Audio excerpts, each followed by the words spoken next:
Franny K. Norton, artist, Kestrian, visionary. We've all heard of Franny Norton, but who is they? What is her legacy? And when will we see the likes of him again? In this mini-documentary, we hope to answer these and many more questions. Franny's influence on theatre in the Northwest is unquestionable. From the moment the Millhouse studio opened, Franny placed her stamp on both the conventional and the unconventional performance scene. When he walked in the room, it was just like... It was an explosion. I mean, first of all, he was an hour late. Well, But nobody cared. That was just the first day, but the second day he had confetti cannons. Remember that? Yeah. When he came in, we didn't even know he was there. He'd been hiding behind some curtains for nearly 2 hours. Everybody forgot that he was there, and then suddenly, it was amazing. I remember I was very nervous before meeting him. You know, such a well-known one. But the moment was there. We felt like. He made us feel part of the family. Like it was unbelievable. We did clown together as well, because we met in Golia because he came to Davis and we did clown, and like it was amazing with this one. It was like a masterclass to be with him. But he came on the Monday, and the Thursday he was like, I know it all now, and he left. Yeah. And he didn't come back till the next module. It was so horrible to actually be with him because you couldn't be with him because of all the people that he always has around. I mean, the worst was when he walked in with David Bowie. We all went over to say hi to him and David Bowie, and he went, sorry, I'm having a meeting here. And we all had to back off while he sat in the corner and over David Bowie's shoulder was going.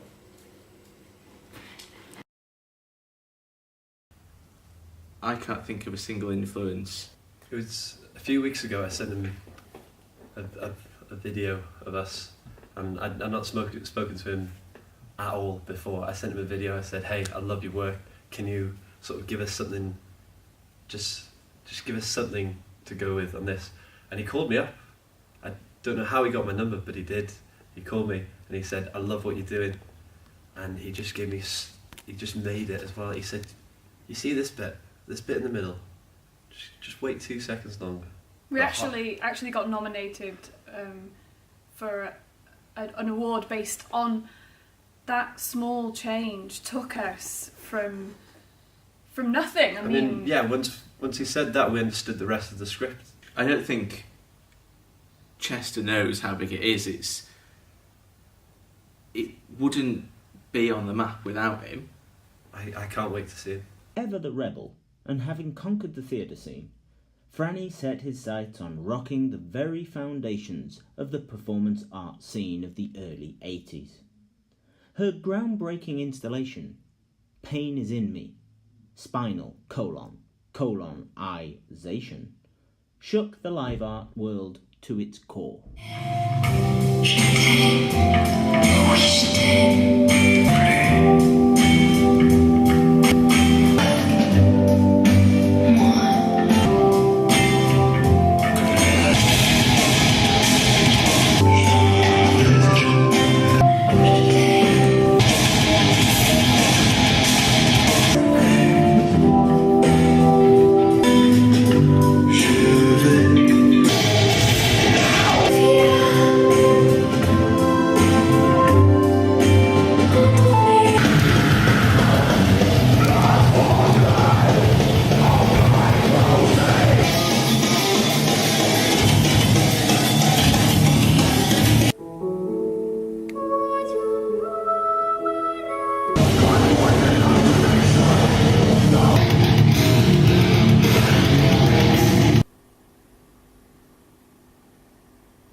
extensive memories of Franny in a very personal nature, which I'm sure we don't really have time for. I would say is the place for discussing those. But on an artistic level, not obviously on a personal level, I would say what a creative influence from the very start of our first meeting together. I mean, just that piece we've seen earlier, my own work has been completely inspired by that. The use of the red, obviously, very, very influential in my work. The pain, the suffering, the torment. Just an extraordinary artist. I've only got to look at work of current artists today. Franco B, for instance. Where would Franco be? I'd say, where would Franco be? Where would Franco be without Franny? He'd just be Frank, wouldn't he? To be honest. We're so honoured and privileged. It's just, who would have thought it again in my lifetime that I could. Sorry, I'm just thinking about how I'm going to cope with seeing him again, because it's been such a long time. It's going to be very emotional for me personally, to be honest with you. Are you okay to continue? Yeah, it's fine. It's just, when we actually sort of separated and we did that walk, the walk along the Great Wall of China, and met in the middle and then separated. It was just like not seeing somebody for 15 years when you felt that strongly. It's going to be tough. But obviously, for the art, one will sacrifice one's own personal feelings for the art. Don't hesitate. Come just for the experience, just to be in the very presence of greatness in Chester. I mean, did you know we have a theatre in Chester as well? I mean, amazing. I mean, it's just incredible at the moment. And we're having Franny back. What more is there to be said? An example of Norton's versatility was her sudden and surprise venture into the literary world. Their best-selling spy novel, Crash Point, Borderline, broke all records for a debut thriller author. Here for you, we have an exclusive reading of part of Crash Point by a random actor. Then, out of the corner of a grey-blue eye, a glint. The flash of cold steel. He would have to disarm this foe with the uttermost prejudice. It was at this precise moment that his gaze came to rest upon the attacker's hand.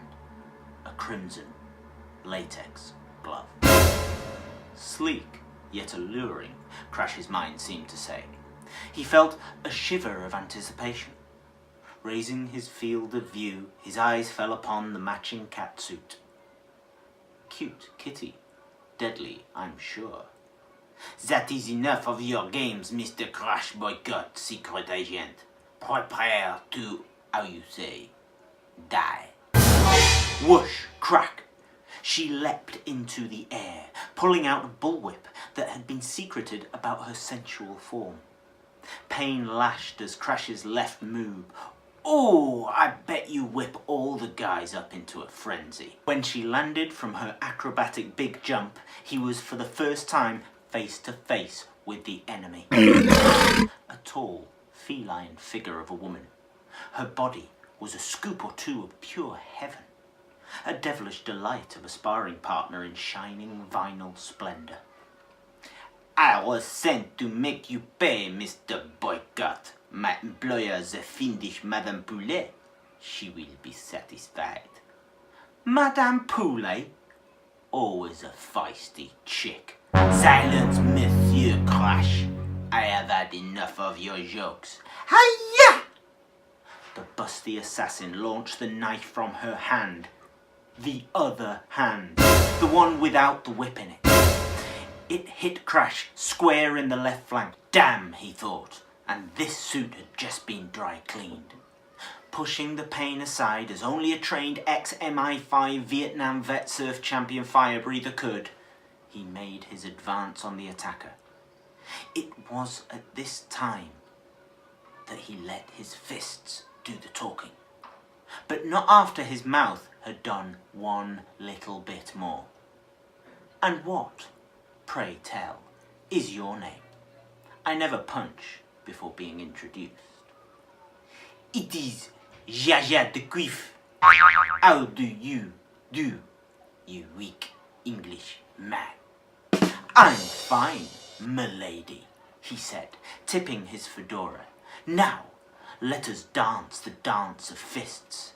Tell me, you speak good English, but are you fluent in pain? I am a native speaker.